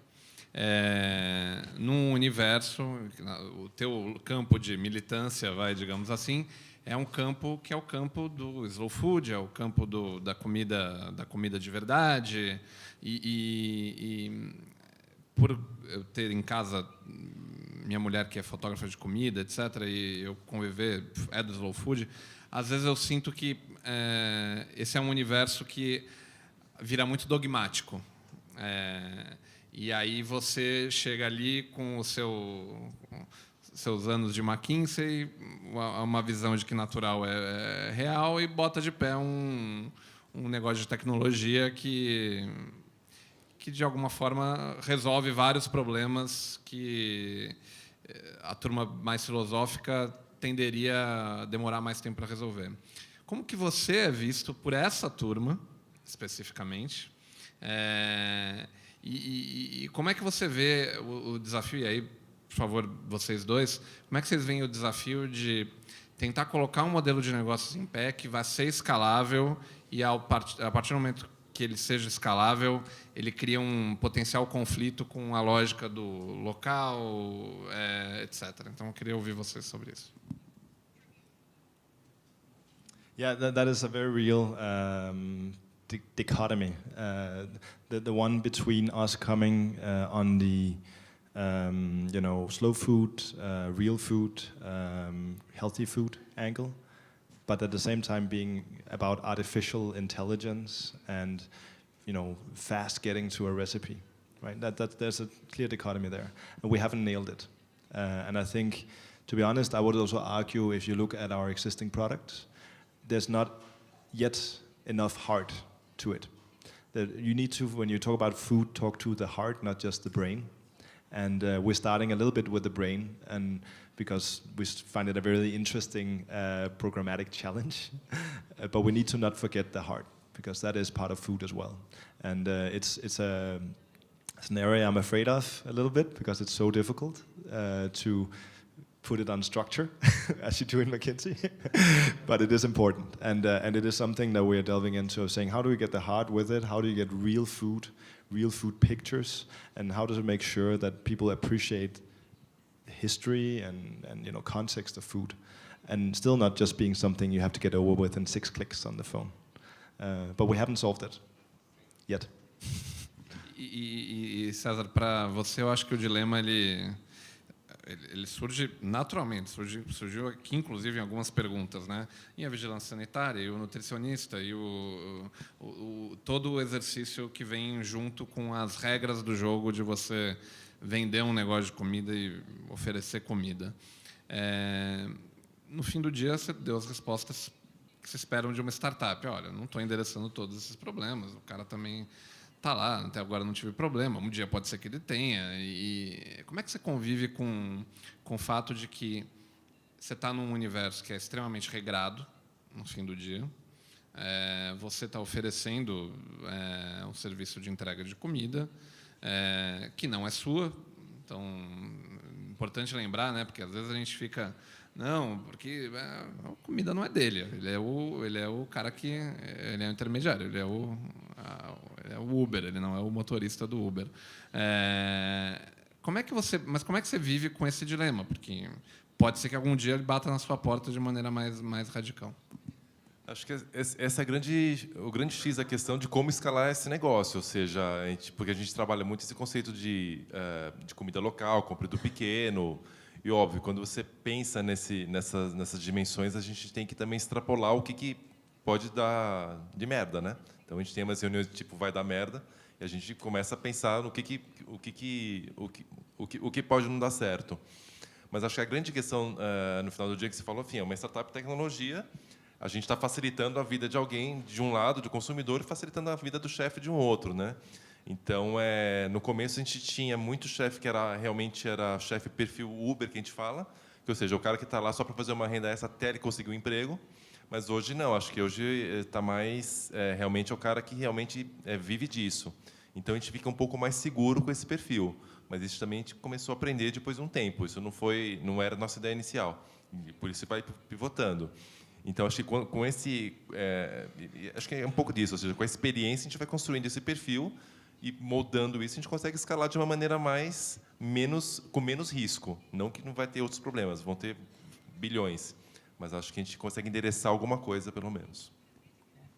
Quem está com o microfone? Boa tarde. Primeiro, eu quero agradecer esse momento ímpar na minha vida. É uma satisfação. Parabéns aos patrocinadores, à curadoria da professora Cainha. Gratidão. Meu nome é Alba Rodrigues. Eu vou fazer pequeno contexto para teletransportar e abraçar a minha pergunta. Eu sou ticuna, do sul da Amazônia, beiradeira do Rio Madeira. Eu nasci numa cidade que foi construída por 42 países. Então, eu me vejo, como assim? Eu sou indígena, adoro comida japonesa? Como assim? Eu sou indígena, adoro comida francesa? Mas isso está no meu cultural. No entanto, no meu DNA, aquilo que você já falou, acho que em 2 ou 3 respostas, me instigou uma pergunta um tanto ousada. Quando você falou dos aromas, eu fiquei pensando aqui com meus botões, não gustativos, meus botões cerebrais, como seria isso no futuro para a inteligência artificial? Colocar, por exemplo, um cheiro de terra. Eu vou falar uma coisa da Amazônia. O açaí é uma fruta, que não é uma fruta, é uma semente de uma palmeira, que tem um palmito, ela é uma pele, que, nutricionalmente, ela é o arroz e o feijão do brasileiro. Mas ela tem um cheiro de terra. Então, esse território do intangível, da memória afetiva, da comida da minha avó indígena, etc., etc., como é que, no futuro, cientificamente falando, vai se compor essas receitas? Então, eu fiquei pensando assim, nossa, que incrível! Que sensação que leva para o meu hipotálamo, meu hemisfério esquerdo, direito do cérebro. Então, eu acho que a felicidade também tem a ver com a ciência. Eu achei incrível, parabéns pelo seu trabalho, mas eu acho que está aí esse desafio da felicidade, da endorfina, da serotonina, dos elementos químicos que um cheiro de uma erva, um ingrediente vai trazer na comida, que a memória afetiva é o território do intangível. Obrigada. I love it. Thank you. I think the way I see this is artificial intelligence does not come instead of human intelligence. It's what you call augmented intelligence. So it's a super skill you get along with you. And the idea is we will never be able to, we don't want to, substitute for human experience, human culture, human habits, individuality. Never. We want to give you a tool that might accentuate your human experience. You get a language that you can talk to, earthy flavors, woody flavors, floral notes, these kind of things. And then you can feel it better because you can talk about it. But we're not going to take your experience away, and we're not going to get smarter than humans. No. The whole idea of this is to enable humans to be smarter themselves about taste and flavor and experience. And I see a world of completely diverse food based on who you are, where you're from, what experiences you've had in the past. Well, we all, know the literature where you eat something and you remember something from your childhood. That stuff cannot be put on a machine. So we never want to substitute for that. That's the human experience. That should always be central. I'm not sure if I'm answering the question, but I just want to make clear that my philosophy is to enable people to have full human experiences, not to substitute them.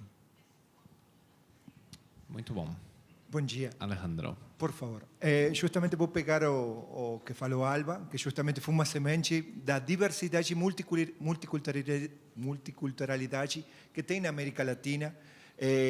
Pirarucu, de novo, quando a gente tenta levar isso para uma questão industrial, através de inteligência artificial, automatização, você perde dessa experiência única que eu acho a América Latina tem muito. Peru tem uma indústria de sabor, o melhor lugar de gastronomia do mundo, que está assessorando a distintos estados aqui no Brasil. Só de batata tem 3.500 distintas espécies de batata. Colômbia, agora, menos de um ano, eles estão fazendo uma experiência bio, trazendo expedições no século XXI, procurando novos produtos para gerar 500 novos produtos com biotecnologia. Ou seja, que estamos levando a outro patamar.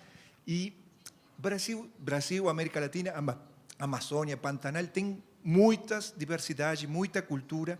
Então, como a gente, Brasil, América Latina, e Cainha também falava isso, como as empresas muitas vezes vêm fora, não aproveita esse potencial, essa questão de recursos que poucos países no mundo têm. A gente sempre fala, temos os recursos, mas não sabemos fazer nossos produtos.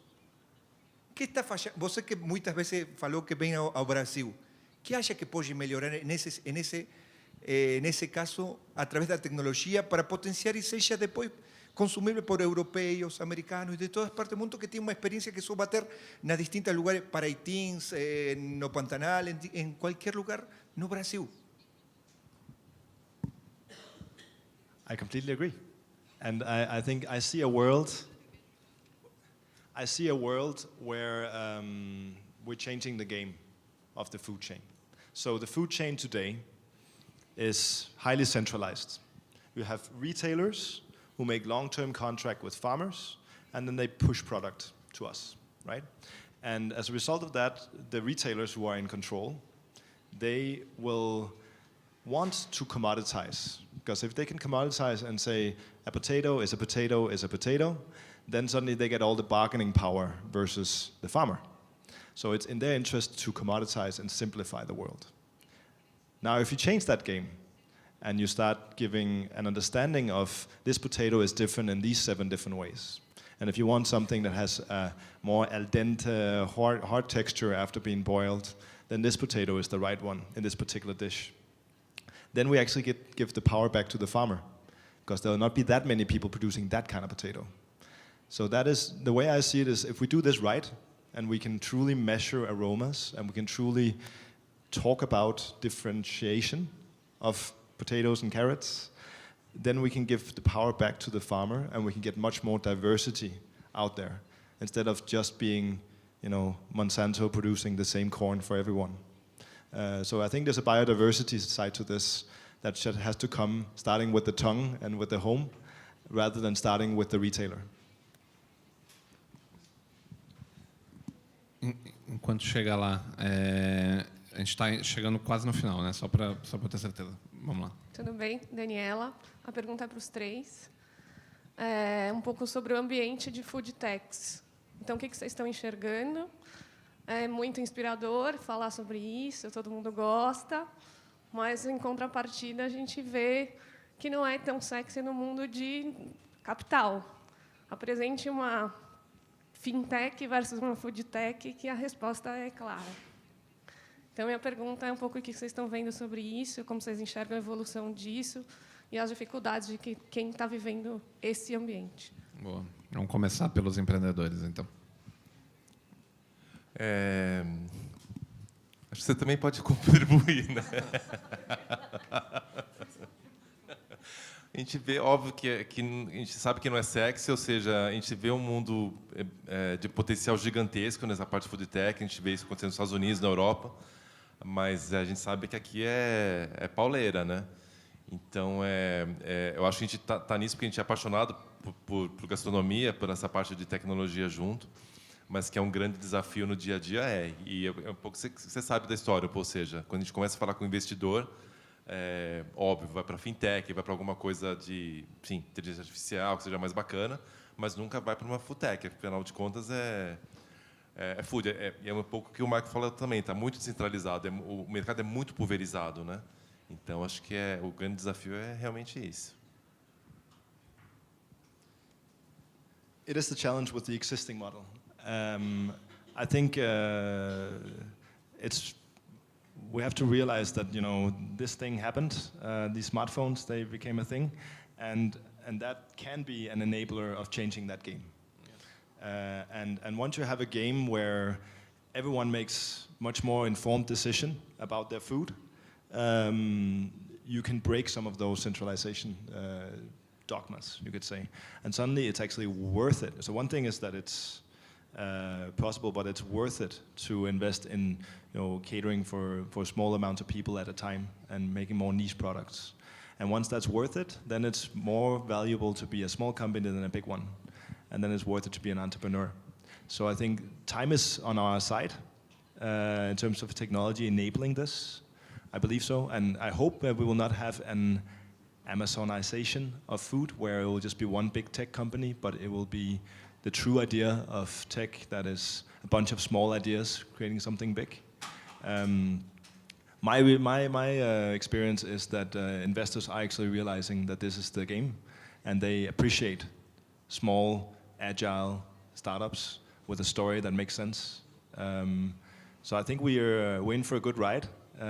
Even if it's a bit tough right now or for the last 5-10 years, the next 10 years are going to be really amazing in food tech. I also just hear it from investors who are not in food tech and want to be in food tech, and this is happening. So I would say time is on our side. Eu concordo bastante com o Michael.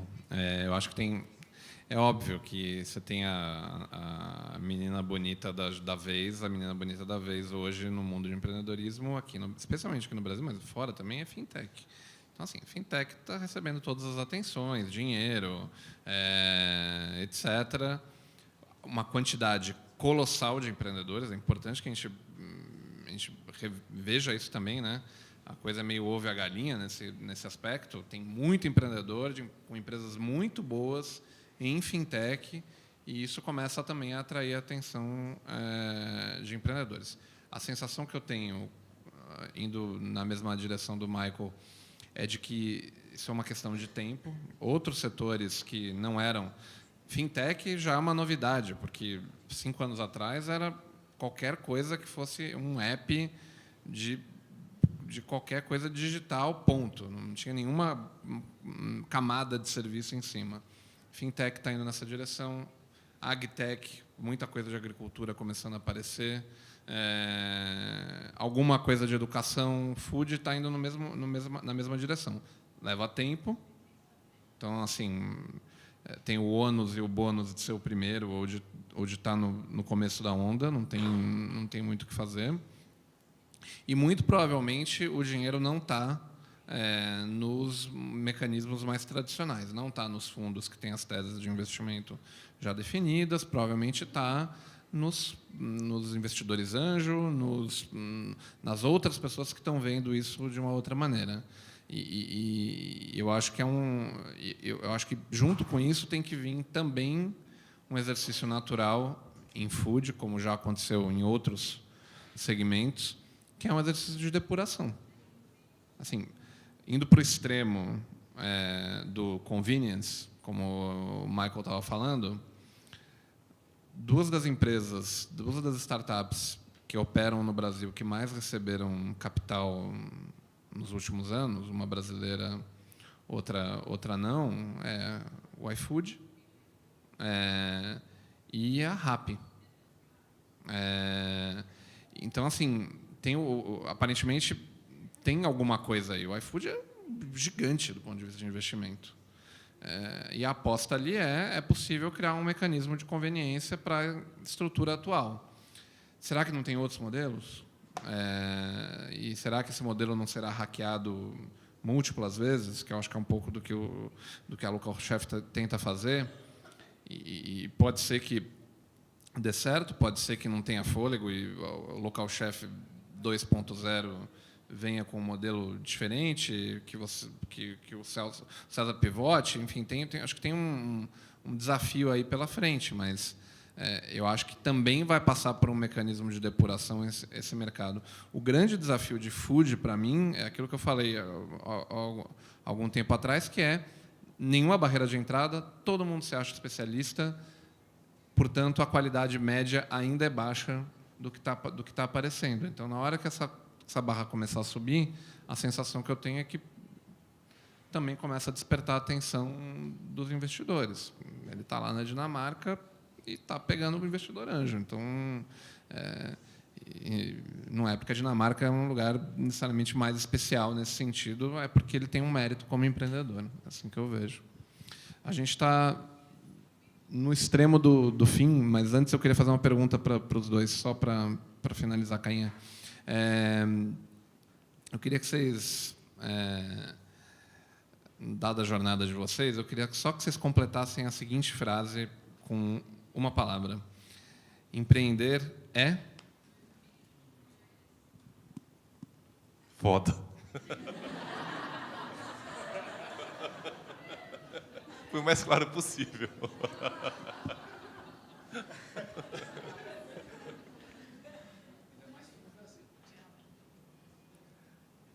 The best thing that ever happened to me. One word. Muito bom. Muito Long bom. word. Muito bom. Deixa eu devolver para a Cainha, mas pedir uma salva de palmas para ele.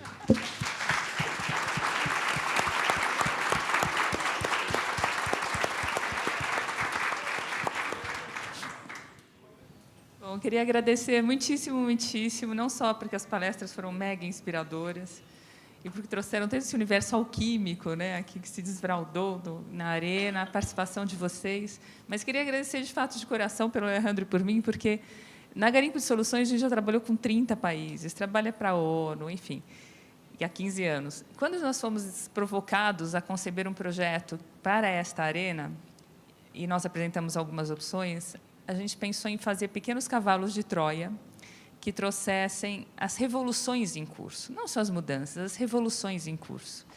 E a proposta dos diálogos startupeiros é justamente essa, né? De trazer quem está fazendo essas revoluções acontecerem, mas consiga também descortinar toda uma série de inter-relações, que não é a gastronomia, é tudo o que está acontecendo, as relações sociais, o universo cultural, as mudanças econômicas, esse nosso mundo em polvorosa, e o mundo que a gente quer construir, né? E não por menos outro projeto que entremeia com este se chama Meu Futuro é Agora, em que a gente vai discutindo espaços também que vão se transformando. Então, agradeço muitíssimo também por vocês terem ajudado a gente a corroborar, né, que essa aposta de vamos mostrar as revoluções às quais a gente quer se engajar, aquelas que a gente quer iniciar, aquelas que a gente, enfim, talvez não compre. Como é que isso afeta a vida da gente? Então, agradeço também muito por isso. Juliano é impagável, né? Esse menino a gente adoraria ter aqui sempre, em todos os encontros, porque realmente é um colosso de provocações e com muito conhecimento de base. E agradeço os pain au chocolat, né? Que a gente já teve aí um extra. E queria muitíssimo convidá-los para o próximo encontro, que vai ser sábado que vem, do Meu Futuro é Agora, em que a gente vai trazer o presidente da Ruta N de Medellín. Medellín, vocês se lembram, talvez, em 91, a cidade mais violenta do mundo. 2013, receberam o prêmio de 15 de capital do empreendedorismo e da inovação do mundo, né? Desbancando 200 cidades, inclusive Tel Aviv, Nova York. E, nos próximos anos, eles querem se firmar como capital da inteligência artificial da América Latina.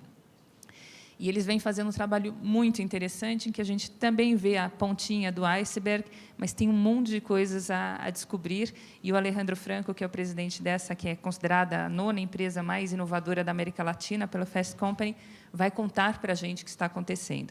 Vai ser sábado que vem, agora dia 14, e dia 28 a gente tem a próxima edição dos Diálogos Startupeiros com Turismo, em que também vai trazer, nessa mesma toada de revoluções em curso, uma startup completamente remota de um casal em Curitiba, chamada Quanto Custa Viajar, que já elencou 200 destinos. Então, assim, eu quero ir para Paris. Quanto eu gasto em cada mês, em que eu gasto? É alucinante, porque a gente consegue tomar pé das histórias e programar os sonhos, né? E vai trazer de Singapura uma startup chamada Backstreet Academy, que trabalha em Singapura, em alguns outros países da Ásia e no Nepal, E eles vão atrás das pequenas comunidades, onde não tem, inclusive, nem internet, em que a pessoa só fala o dialeto e faz aquele arco e flecha como há 522 anos, e a gente quer fazer um workshop com aquela pessoa, e eles conseguem organizar isso para a gente, com todo o esquema, inclusive, cultural e logístico, de imersão nessa experiência. Então, uma forma de, ao mesmo tempo, não proteger no formal, mas proteger pela valorização essas comunidades culturais de um grande saber que, muitas vezes, ficam vulneráveis. E essa a gente espera muito que vocês participem também.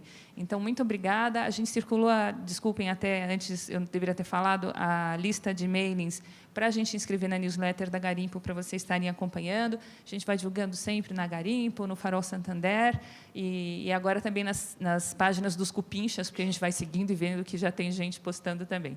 Então, espero vocês nos próximos encontros. Um excelente fim de semana, cada vez mais inspirado agora, e eu encontro vocês, então, no próximo sábado. Obrigada, meninos.